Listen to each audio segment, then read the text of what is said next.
An illegal market or black market is one that revolves around burgled goods. Any illegal market would cease to exist if there weren't customers willing to purchase these goods.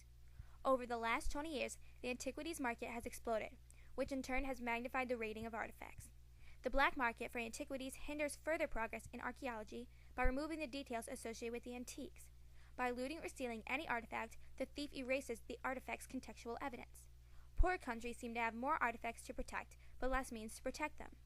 The process begins with the actual theft of the artifact, usually by poverty-stricken citizens.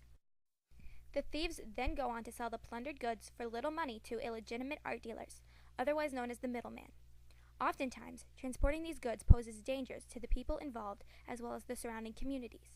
These so-called middlemen proceed to sell the stolen artifacts to consumers that are willing to purchase them at a much higher price. The trade of illicit artifacts occurs in a variety of ways: on the public international art market, at dealer shops, over the internet, through traditional auction sales in prestigious auction houses, and also invisibly through an underground network. Across history, many stolen artifacts have made their way across countries and into the hands of the elite buyers.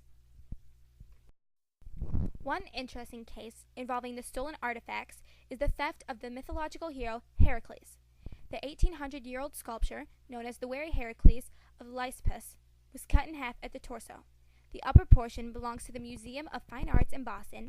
The bottom half, however, is miles away in Antalya, Turkey. Experts believe that the bottom half was probably looted from an excavation site in Turkey around 1980 and smuggled into the U.S.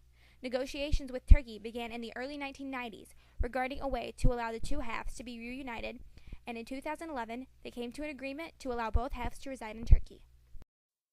Another unique story occurred in December of 2008. The head from a statue of King Amenhotep III was finally returned to Egypt after traveling to Switzerland, the United States, and the United Kingdom, where it was kept in London. The head that was returned, however, is part of a much bigger ring of smuggling that goes as far back as 1992, when antiquities restorer Jonathan Tokolai Perry was smuggling artifacts out of Egypt. He is said to have taken 35 artifacts from the burial site of Hetep Ka in Saqqara. The most interesting part of this story is how Jonathan Tokolai Perry smuggled the items from Egypt in the first place.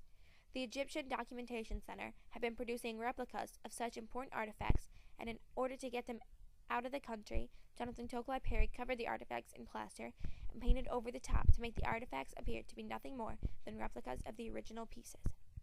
In 1994, Jonathan Tokolai Perry was discovered to be smuggling antiquities when he attempted to sell papyrus rolls that were identified by a British museum curator as stolen artifacts. He was arrested in 1997, and the collection was returned to the Egyptian Museum in Cairo. However, although the collection had been returned, the head of King Amenhotep III was not included in the returned artifacts because it had already been sold to New York antiquities dealer Frederick Schultz. The head was finally discovered in New York, and Schultz was imprisoned and fined. This story is interesting in that it gives insight at the great lengths smugglers will go to in order to get artifacts out of their country of origin and put them on the black market. Yet another example of smuggling in the case of the infamous Work of Vase. The Work of Vase, also known as the Uruk vase, is a carved alabaster stone vessel standing 3 feet tall. It was found in the temple complex of the Sumerian goddess Inanna in the ruins of the ancient city of Uruk. It is one of the earliest surviving works of narrative relief sculptures in Mesopotamia. The vase shows scenes of offerings to the goddess Inanna hoping for a sacred marriage. This was one of the thousands of artifacts which were taken during the 2003 invasion in Iraq at the Natural Museum.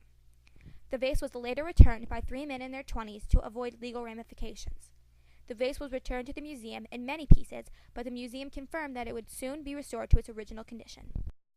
Another case involving the theft of ancient antiquities occurred with the Tang Dynasty sarcophagus, which dates back to around 750 AD. It was returned to China recently from the United States. The sarcophagus was stolen in 2006 from Wu's tomb in Xi'an. The stone coffin, weighing 27 tons and standing 2 meters high, was traced to a businessman in Virginia who purchased it for $1 million.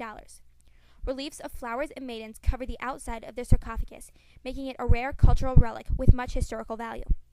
After a few negotiations, the owner agreed to return the artifact, and it's now in a museum in China. Tong Ming Kong says pillaging at archaeological sites and smuggling of relics has become rampant in recent years. Many believe this is due to the prosperous global economy, but law enforcement and antiquity protection agencies are working hard to put an end to it. Lastly, there have been many cases of stolen coins or rare currency pieces. Ancient Greek silver and gold coins that were listed in the original Italian inventory of the Benghazi treasure were looted from Libya in May of this year.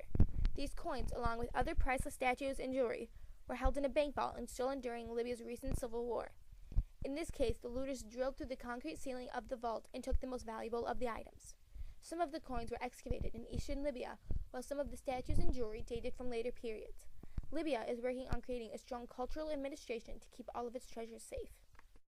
After countless incidences of stolen cultural artifacts throughout history, several international conventions have taken place in order to solve the problem. The first of these was created in 1954 in the response to extensive looting that took place during World War II. It is called the Convention for the Protection of Cultural Property in the Event of Armed Conflicts. The parties involved in the agreement consented to put a stop to any theft, pillage, and any act of vandalism directed against cultural property. An international organization called UNESCO held two other conventions in the 1970s, readdressing illicit antiquity issues. More recently, the Convention on Stolen or Illegally Exported Cultural Objects was held in 1995. The general purpose of this convention was to make small adjustments to the previous UNESCO convention in order to work out the kinks. Theft and trade of illegal antiquities remains the fourth or fifth biggest criminal industry in the world. In our opinion, these strides to prevent any further disturbances to ancient artifacts will prove to be a positive movement.